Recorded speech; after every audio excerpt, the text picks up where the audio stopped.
À l'occasion de la Journée internationale du sport, nous avons fait un micro-trottoir sur le fair play. Voici les interviews. Qu'est-ce que le fair play signifie pour vous dans votre pratique quotidienne ? Alors, dans la pratique quotidienne du sport, parce que moi je fais du tennis, le fair play, ça veut dire établir des bonnes conditions de jeu, du respect des règles, mais aussi de son adversaire.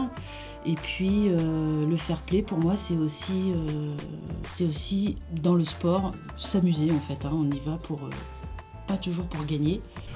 C'est un mot important qu'il faut respecter et qui fait que le sport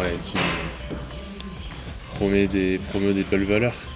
Le respect, le partage et puis la politesse. Est-ce que vous avez déjà eu des moments où vous avez privilégié gagner plutôt qu'être fair play ? Ouais, ça m'arrive, je fais beaucoup de sport, beaucoup de compétitions, donc forcément je pense que quand c'est important de gagner, parfois il y a l'aspect performance il dépasse un peu le côté fair play, mais je pense que voilà, on peut aussi tous jouer de la performance en étant fair play. Alors je vais être toute transparente, oui, au tennis, parfois au bout de quelques heures, au moins une bonne heure, 1h30 de pratique, on peut avoir l'esprit un peu troublé, on peut être fatigué, et quand il faut juger si la ligne est bonne, qu'elle est bonne en fait, qu'elle est dans le terrain, parfois on peut se dire ouais elle était out alors qu'elle était bonne. Au fond de nous, peut-être qu'on se dit elle était peut-être bonne, mais ça fait rien, on dit qu'elle est dehors et puis on gagne le point. C'est pas très cool ce que je dis, mais ça peut arriver. Comment réagissez-vous quand un adversaire ne respecte pas l'esprit du fair play ? J'ai un peu de mal, j'avoue, mais bon, faut faire avec. Que préférez-vous en général, le fair play ou gagner un match lambda, quel que soit le sport ?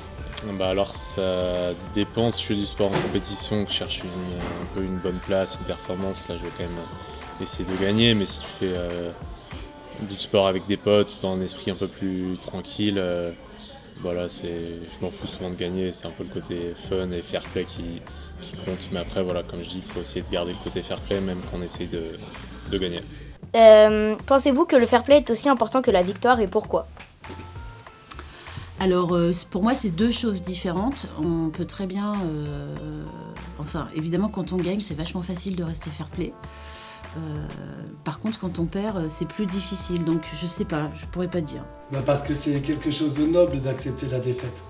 Quel est le plus beau geste de fair play dont vous avez été témoin ou dont vous avez entendu parler ? En cyclisme, à l'époque où Hinault il courait avec Greg LeMond, il le laisse gagner une étape alors qu'il était plus fort que lui. Et ils passent la ligne d'arrivée tous les deux en levant les bras. Donc c'est une super marque de fair play, ça je trouve. Ok. Dernière petite question. Qu'est-ce que vous diriez à quelqu'un qui commence le sport ? Et qu'ils prennent plaisir, je pense que c'est le plus important. Ok. Merci beaucoup. De rien.